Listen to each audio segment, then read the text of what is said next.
और इस वक्त एक बड़ी खबर बंगाल के लिए, बीजेपी ने अपना घोषणा पत्र जारी कर दिया। बीजेपी ने बंगाल में किसानों को लुभाने के लिए बड़ा ऐलान किया।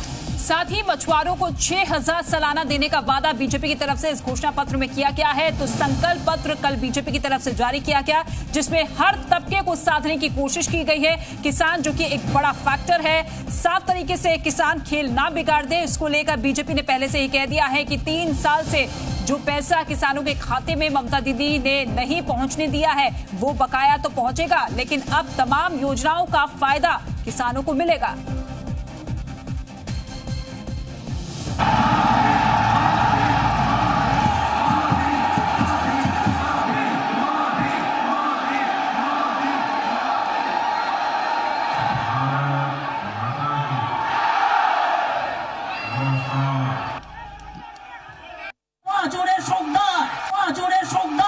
दीदी, आपका किला ढह चुका है। बीजेपी के संकल्प में मां माटी मानुष की रक्षा का सूत्र। घोषणा पत्र की जगह हमने संकल्प पत्र नाम देना उचित है, क्योंकि एक संकल्प है पार्टी का कि आगे हम कैसे सोनार बांग्ला बनाएंगे। परिवर्तन का संकल्प खेला, बंगाल के विकास का रोड मैप तैयार।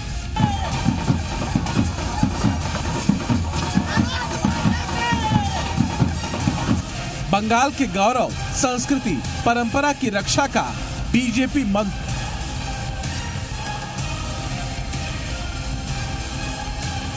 আর দিল্লির সরকার বিজেপি সরকার দৈত্যদের সরকার, দানবদের সরকার, রাবণের সরকার, স্বৈরাচারী সরকার, দুরাচারী সরকার, দুর্যোধনের সরকার, দুঃশাসনের সরকার, গদ্দারদের সরকার, মির্জাফরের সরকার।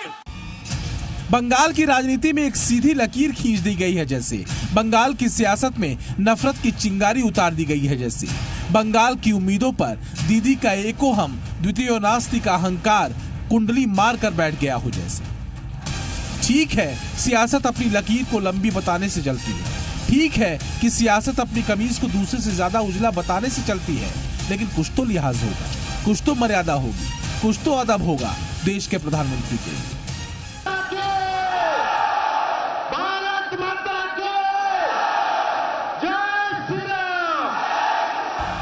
बंगाल की धरती से सोनार बांग्ला वाला संकल्प गूंज रहा है। हवा बदलाव वाली चल रही है। सोनार बांग्ला वाले सपने की जमीन तैयार है, बस बंगाली मानुस को अपने लिए उस सपने को पूरा करने वाली सरकार पर मुहर लगाने भर की देर है। बंगाल में बीजेपी ने अपने घोषणा पत्र के साथ ही सोनार बांग्ला का पूरा रोड मैप बंगाल के सामने रख दिया है। 11,000 करोड़ का सोनार बांग्ला फंड की शुरुआत करेंगे, जो बंगाल के साहित्य, कला, संस्कृति और सारी विधाओं को प्रमोट करने का काम करेंगे। 10 साल के शासन के बाद अगर दीदी के मैनिफेस्टो में बंगाल के लोगों के लिए बीजेपी से भय, डर, बाहरी भीतरी का एजेंडा और नफरत की बात है, तो बीजेपी के मैनिफेस्टो में बंगाल की अस्मिता की रक्षा से लेकर बंगाली भाषा, बंगाल के आदिवासी, युवा, बेटी और हर तबके की बेहतरी के लिए संकल्प की लंबी श्रृंखला है। और यही है आशोल परिवर्तन। बीजेपी के आशोल परिवर्तन का रोड मैप कुछ ऐसा है। राज्य सरकार की सभी नौकरियों में महिलाओं को 33% आरक्षण देने का वादा किया गया है। मत्स्य पालकों को हर साल 6,000 रुपए देने का वादा किया गया है।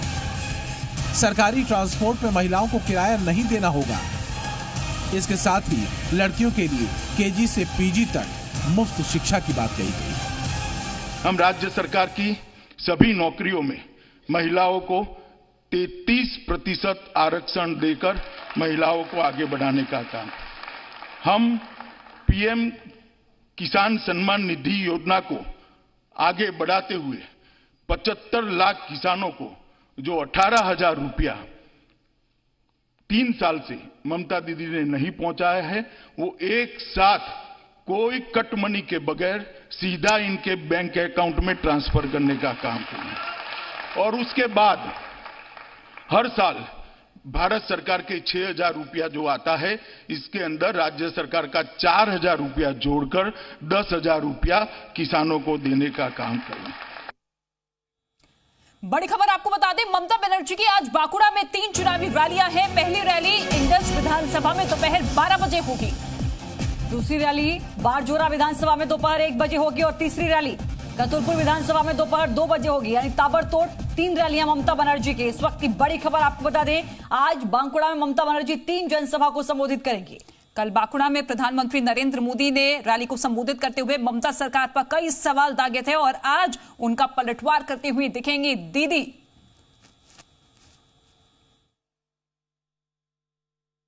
दीदी भ्रष्टाचार খেলা হবে। बांकुड़ा में वार पलटवार, पीएम वर्सेस सीएम की जंग, स्कीम बनाम स्कैम का खेला। बंगाल की लड़ाई में आज मुख्यमंत्री ममता बनर्जी बांकुड़ा जिले की 3 विधानसभाओं में हुंकार भरेंगी। कल रविवार को यहां पीएम मोदी ने रैली की थी, जिसमें उमड़ा जनसैलाब दीदी के लगातार तीसरी बार बंगाल में सरकार बनाने के सपने को ध्वस्त करता दिख रहा है। पीएम मोदी ने बांकुड़ा में ममता बनर्जी पर जमकर हमला बोला। उन्होंने कहा कि सोनार बांग्ला के लिए बीजेपी के पास स्कीम है, लेकिन टीएमसी तो स्कैम पर चलती है। बीजेपी स्कीम पर चलती है और टीएमसी स्कैम पर चलती है। स्कीम किसी भी सरकार की हो, किसी ने भी लागू की हो, लेकिन टीएमसी स्कैम के लिए कोई न कोई तरीका निकाल लेती है। बांकुड़ा में बीजेपी ने 2019 के लोकसभा चुनाव में भगवा का परचम फहरा दिया था, तो 2016 के विधानसभा चुनाव में टीएमसी ने जिले की 12 सीटों में से 7 पर जीत हासिल की थी, जबकि बीजेपी खाता तक नहीं खोल पाई थी। बंगाल में भगवा लहर को रोकने के लिए दीदी तुष्टीकरण के साथ साथ कन्याश्री, साइकिल और मुफ्त राशन का लालच दे रही है। साथ ही लोगों को डर भी दिखा रही है कि चुनाव के बाद कहां रहोगे। बांकुड़ा में एक बार फिर दीदी हवा का रुख मोड़ने की कोशिश में है और 3 विधानसभाओं में 3 रैलियां कर रही है। अब देखना है कि यहाँ मोदी लहर को दीदी कितना काट पाती है। ब्यूरो रिपोर्ट, जी मीडिया। और बड़ी खबर आपको बता दें, बीजेपी की फायर ब्रांड नेता और केंद्रीय मंत्री स्मृति ईरानी की आज हल्दिया में चुनावी जनसभा है। दोपहर 12 बजे स्मृति ईरानी हल्दिया में चुनावी रैली को संबोधित करेंगी। बीजेपी के पक्ष में माहौल बनाने की कोशिश करेंगी स्मृति ईरानी। अपनी पहली रैलियों में भी स्मृति ईरानी मुख्यमंत्री ममता बनर्जी पर तीखे हमले कर चुकी हैं।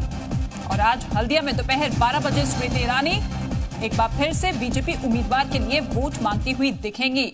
ममता दीदी पर किस तरीके का प्रहार करती हैं वो देखना दिलचस्प होगा। और स्मृति ईरानी एक बार फिर से पश्चिम बंगाल की धरती पर ममता दीदी को ललकारती हुई आज दिखेगी हल्दिया में।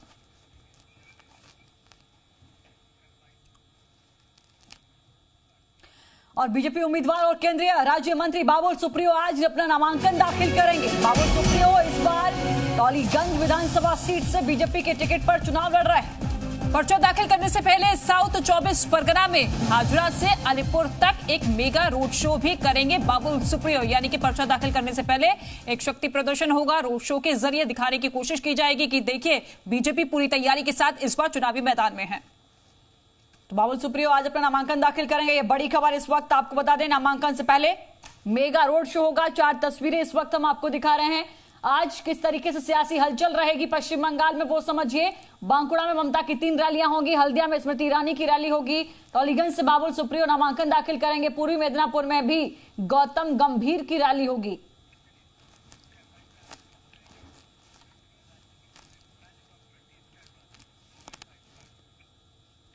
और चलिए अब आपको दिखाते हैं राज्य टॉप 20।